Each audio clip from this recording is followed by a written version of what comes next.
welcome again to Total Disruption. I am Dr. Jake Clendenning on behalf of my normal counterpart, Michael Labersi. We'd like to welcome Borja Juan to the show today.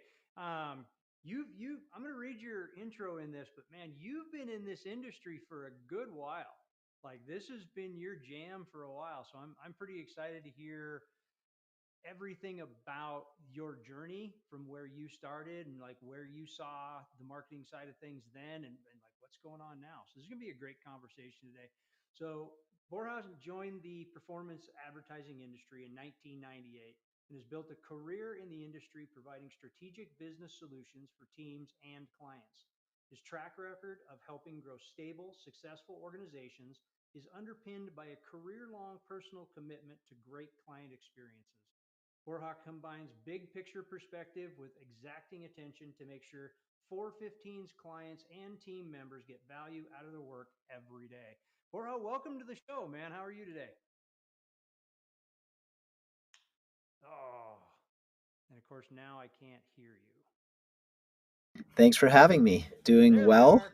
Well, How are you that's doing? how we do it, right? Technology is our greatest friend, and it's always a lot of entertainment in the remote world. So all good. We thought we had it figured out, and now we're back again. So welcome back.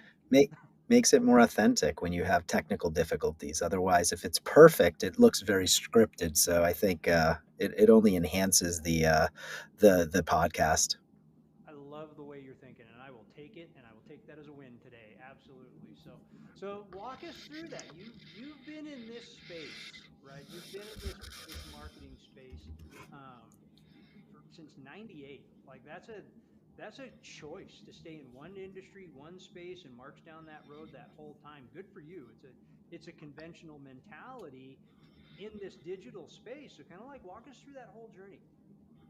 Yeah, it all started not by sort of design, but more by just chance. I was most interested in pursuing a track in hospitality when I was in college. And before college, I had worked summers in a hotel near where I grew up. And then I studied abroad in Spain and did an internship at the Ritz in Madrid. Further interesting me in hospitality, just learning more about the business, doing different roles within hotels. Um, and I thought eventually I would become a general manager of a five-star property. That was my sort of goal. But that changed one day when, after graduating, I'd connected with a recruiter. This was in Boston, Massachusetts. I grew up in Boston, went to college in Boston, and after graduating, I was working with a recruiter who was helping me find a job. And they had reached out to me and said, "Hey, we have an opportunity at an internet startup founded by two brothers who went to Harvard. They had recruited a CEO who had already successfully exited a few companies, so had a really good track record in terms of turning businesses around and selling them. And um, we had raised money. It was really an interesting time. And so I said, sure, let me go and interview at that company. And so I interviewed at that company and didn't get the job I applied for, but then ended up being asked to come back for a more junior job, and that they thought I would make a good fit for. And I ended up interviewing for that company, ended up getting that job. And long story short, ended up at that company for a total of 8 years. I joined them as number 29, 29th employee, and left when they were several thousands of employees worldwide. And so that was my introduction to internet marketing. And by the way, at that time, if you can think about it, 1998 is a long time ago. That's 27 years ago. Google was really just starting, right? Mm-hmm. Google. And so long time ago. And even through those 8 years, it was a transformative time. I learned a lot professionally, went through a series of ups and downs. We had gone public a year after I joined. Major celebration in terms of initial public offering, experiencing that. And then a year later, dot bomb, experiencing that. A lot of companies going out of business. We had layoffs. Our business survived. Our company survived because it was a solid business and financially sound. But a lot of the customers that we were working with went out of business. As a result, our company downsized. So I experienced what layoffs were, although not directly impacted. I was impacted in that a lot of my colleagues were let go, and I had never been part of that environment. I walked into work one day, and some of the people that I was close to just they were let go. I was like, wait, you can do that? You can just let someone go? And I was in my early 20s, very green, and so went through that, and then we acquired a few companies. We merged with our biggest competitor. So all of that was just an accumulation of incredible experience, being surrounded by really talented people. Was able to seek mentorship from a lot of folks that had been more experienced than I. And it really was had a profound impact on sort of my view on business and internet marketing. Yeah, and it would. And I mean, you make the point, and we've talked a lot about this lately. Of It's almost been an industrial revolution that my generation, and you're part of that. You've been in the workforce since '98. You kind of fall in that space of what we've seen from change. When you say, well, and a lot of our viewers, our younger viewers especially, when you use the words, Google just started. Like I I was there when Google like first launched. I remember what it was. And I can't imagine from a new mind, like somebody that was born in after that, who was born in 2000 and hears that now and they're like, Google didn't exist at one point. It's got to be somewhat shocking, in that space. So with that, I mean, there's so many questions, right? And I'll try to, everybody knows I get off the rails with Google. So like workplace culture and leadership in this particular universe, we are, where we came out of, we were always in person back in the 90s. There was no such thing as remote. There was no such thing as hybrid. You had now we have all these different models. We've got remote, we've got hybrid, we've got in office. With that constant evolving, how are you rethinking that?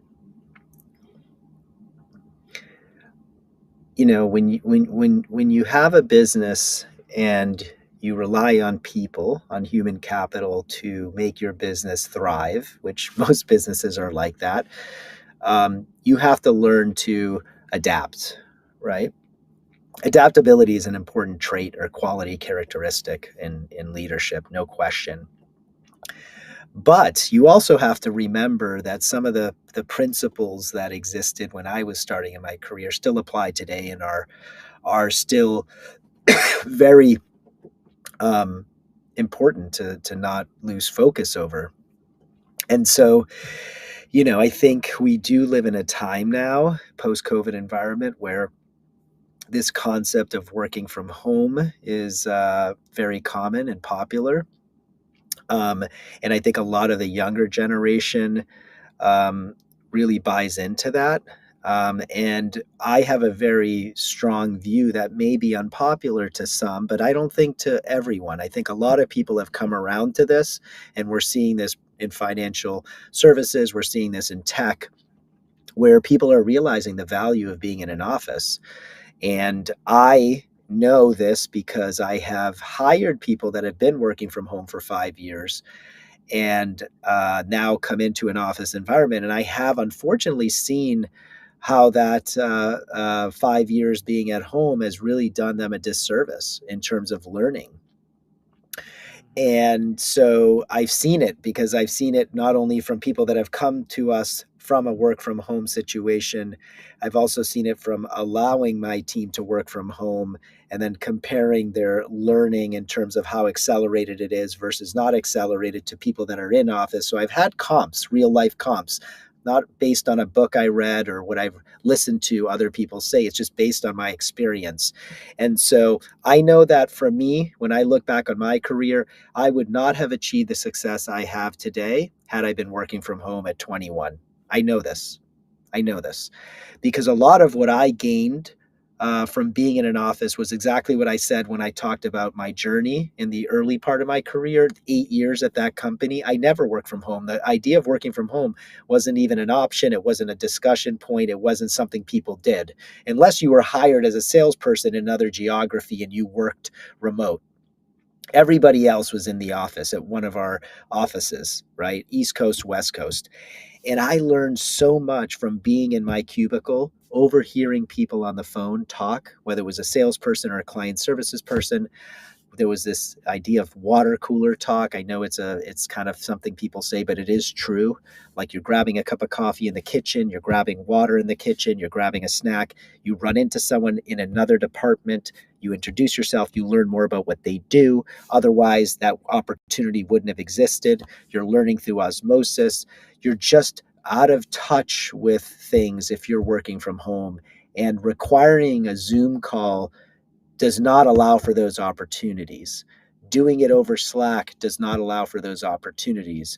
And so, what I say to people that are early in their careers is you don't know what you don't know. So, I know you're sort of believing this is okay and it won't hurt you, but it really will. And so, where I landed as a leader operating an agency, trying to source talent and recruit people to work for me, is I can't be rigid. I can't say you got to be in the office every day because I don't think I'm going to win.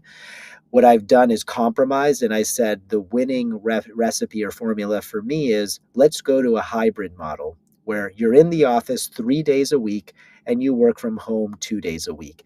That way, we're together 3 days, um, doing meetings in person, doing trainings in person, going to lunch together, grabbing coffee together, doing things together. And I think we've landed with that because it's a compromise. We're not willing to be fully remote or work from home. And we think 3 days working in the office is very reasonable. In fact, I always say if before COVID I said to you, you could work from home 2 days a week or even one day a week, you would have been ecstatic. You would have been like, really? I can do that? So Mm-hmm. I think today we're used to now, COVID created this sort of this idea that everybody should just allow work from home. And we also know productivity um, is impacted. And I will say this about work from home. I'm not saying this across the board. I think people that are at a certain stage in their career have accomplished a certain amount, have already done the in-office time, have sort of developed a lot of the soft skills, built a network. I think maybe that situation is a little bit different. Maybe they don't want to commute 2 hours, they have kids. I don't know that this applies to everybody, but I would absolutely say people that are very starting their careers or very early on in their careers, you're doing yourself a disservice by not being in an office. I totally agree with you on that because I look at my journey, right? It's a similar timeline to what yours was, and I did. We were in office or on site, 5 6 days a week, all the time. If we were working remote, it's because we had another office. We had to go to that place, and you checked in, you did all your work there. It was not a disservice to me because of that fact. I learned so much more. I was around other minds. Let's face it, we're humans. We are herd animals. Comes right down to it. We are built that way. And we get more from the energy we're going to get from being next to people, right? You're going to absorb the energy, you're going to absorb the knowledge, and you're going to look at some of these other people that are growing and succeeding and doing much more. And you're going to ask them the questions. Where'd you get that book? What are you reading? What are you listening to? You're going to have those coffee cooler conversations to grow yourself. And you mentioned, at a certain stage in your life, maybe it's a different thing. I find myself recently missing it. Like I would rather I'm looking for it. I'm looking for reasons, for excuses to go and network and get with people in business spaces so that I'm not working in a silo. I'm not existing in a silo. Yes, the gift and the curse of COVID was all of a sudden technology advanced at a massive lurch that Zoom became a thing, and we went from what was the original FaceTime. I don't remember what it was. There was an old app that everybody kind of used. It was like, that's terrible. And all of a sudden, we had to get really good at this, being remote really, really, really quickly. And we got really good really fast. We did it for a couple of years, and then to your point, everybody said, "Well, I know I can do all my work from home. Why don't we just all work from home?" And there was a P&L statement that showed up that said, "Well, if we get rid of our brick and mortar, we can make a whole bunch of money by saving money on the real estate side. And to your point, man, look what it cost us. What it's costing us in the relationships and the connections and the growth and the education piece. I totally agree. So I mean, if you're hearing this and you're getting ready to go into the job market, a lot of our viewers are re-entering, right? They've reinvented themselves, re-entering the job market, changing jobs. Yeah, it's simple to look remote right now, but what is it costing you? I think that's a brilliant observation. I absolutely totally agree with you on that.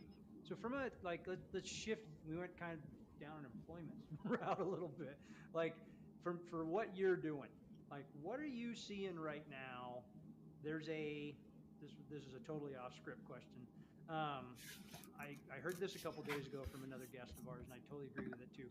We've got a trust deficit going right now in the consumer market overall relative to marketing because it's almost noise in a lot of spaces because of different technology that's showing up, different things that are out there. What are you doing to connect? What's making 415 digital so much different that you guys are able to connect and convert?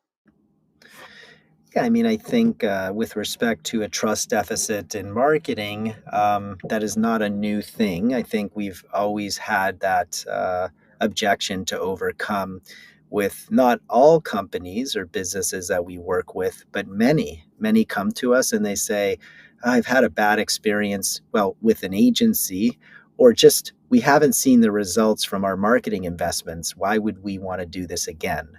Right? It hasn't proven to show positive return on investment. We haven't acquired new customers. A lot of different reasons why it didn't work. So we've had to sort of talk to businesses about that, address those objections or concerns, and alleviate them. And the first thing is you have to sort of be empathetic and really sympathize with people who've gone through that, because unfortunately a lot of businesses have been burned. They've worked with agencies or individuals or contractors that have not done what they had been contracted to do, or had done a really good job selling them on a service that they ultimately did not deliver on. And that happens quite a bit. We're in a highly commoditized space, very competitive. A lot of people do what we do. So, sort of coming up with unique value propositions or differentiators is not always easy.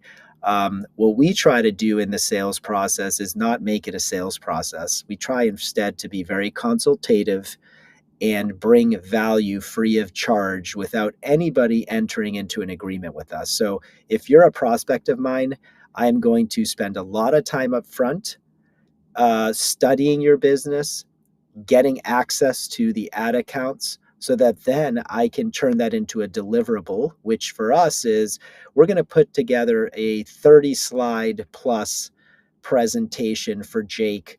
And we're going to spend an hour on the phone talking to Jake and any other stakeholders within the organization that want to be part of this decision making process. And we're going to show them that we've taken the time to study their business and really understand the state of their business as it relates to digital marketing. And most importantly, we're going to identify the good, the bad, the ugly. What is being done today that is not something consistent with the way we would do it? And then, most importantly, what would we do differently if we were in the driver's seat? And so through that process, people will quickly learn that we care deeply about the success of their business, that we understand what it will take to make this business successful.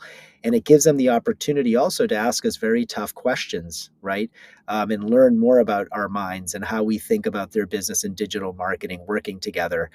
So I think it's really, a lot of people believe it can work, but they're always skeptical of agencies or the strategy behind it. And the reason a lot of them believe it can work is they've seen their competition on the internet, and they're investing a lot of money, or they're seeing all these ads and they're saying, well, they're doing it and they're bigger than us or they're better than us. We want to emulate that. So for me, it's always a function of gaining their trust, earning their trust. And the way we do that, at least in our business, because the way I pitch our product or service, or we're a professional services organization, it's going to sound really similar to other folks if I talk about all the companies we've worked with, how much money we've managed, how much experience we have. Everybody's going to say a similar thing. It's not going to be unique. So my hope is through that process, they get a sense for what it will be like to work with us, and that experience is impressive to them, and that they feel through the process that we are going to care deeply about success. And so that is a differentiator if you can accomplish that. It's experiential. It's okay. I spent 5 hours talking to these guys over the last 2 weeks, and they've really asked a lot of good questions. They've studied our business. They know a lot about how we do things. They've come to us with a good, sound strategy that's backed by numbers. Okay, that's math and experience. It's not opinion. And I think through that process, it starts to differentiate ourselves versus someone else who comes in and says, let's review a case study. Yeah, and you do. I totally agree with that. That sets you apart dramatically. I mean, I interview a lot of different marketing agencies for different components within our business, the things that we do, and I've had the opportunity to talk to them, a lot of them on here. The vast majority of them, the vast majority, not all of them, don't get me wrong, and you definitely are not amongst them, are okay, here's the three packages we have. Here's the low level, mid level, high level package. This is what we do. This is our standard model. We're just going to take your business and plug it into it. Versus what you're saying is we're going to spend time. We're not here to sell you day one. We're going to take the time and actually figure out who you are. Like, really, who are you? What does your business do? Who do you serve? How do you serve them? What's traditionally worked for you? And you're going to customize it and build it according to what the business needs, not necessarily, total disruption has to all of a sudden model what 415 digital is doing. 415 digital is going to look at total disruption and say, okay, this thing over here, stop. I wouldn't do that anymore. But this is working. Spend some time here, and we can tweak this and move forward. That's the critical difference for you guys right there. It's not a packaged. Here's your three offers. Here's your low ticket, mid ticket, high ticket. But we see so much of that in the market to where companies, not just marketing companies, but companies are like, well, I'm trying to simplify it for my client. No, you're not. You're trying to plug your client into your program. So, and that's where you Exactly. guys are not doing it. So I love that. Yeah. It has to be bespoke. You have to really understand their individual challenges. What are they solving for? What are the sort of goals that they have for the business, right? What are the success metrics? And then you really, a big part of this, and one of the things that I'm very proud of how we do business is we don't always tell people what they want to hear. In fact, we never tell people what they want to hear. And that is what we're hired to do as experts. So we are very comfortable with conflict and being direct. And even when it's unpopular, letting the customer know, hey, we'll do this if you truly want to do this, but we don't agree. Instead, we should do this and why. Now, we'll still do it because they're the customer, but sometimes people just have to do something because they want to do something, not because they necessarily believe it's right. So I think that's a big distinction too. Is a lot of agencies are yes people. They just say, okay, customer said this, and I'll say to my team, yeah, but this is not a good ad. Why did you approve it? Well, they said this is approved and this is what they want to run, but that doesn't mean it's the right ad to run, right? It's missing these elements. We have to go to them and say, hey, no, this isn't satisfactory for the campaigns that we have. We need you to include this in the ad before we want to go live and use your money to test it. So I think that's a big difference. And we're talking very tactical and specific things. But when you're in an account management position or you're client facing, you really got to be the expert. And being the expert means you're telling the client what we need and what needs to get done. They're not hiring us to tell us what to do.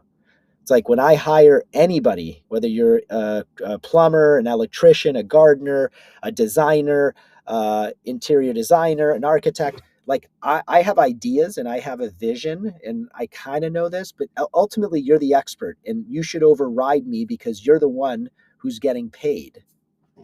Amen to that. I was going to ask you to leave us with one piece of advice, but that was the one right there of if you're paying somebody to be the expert, get out of the way.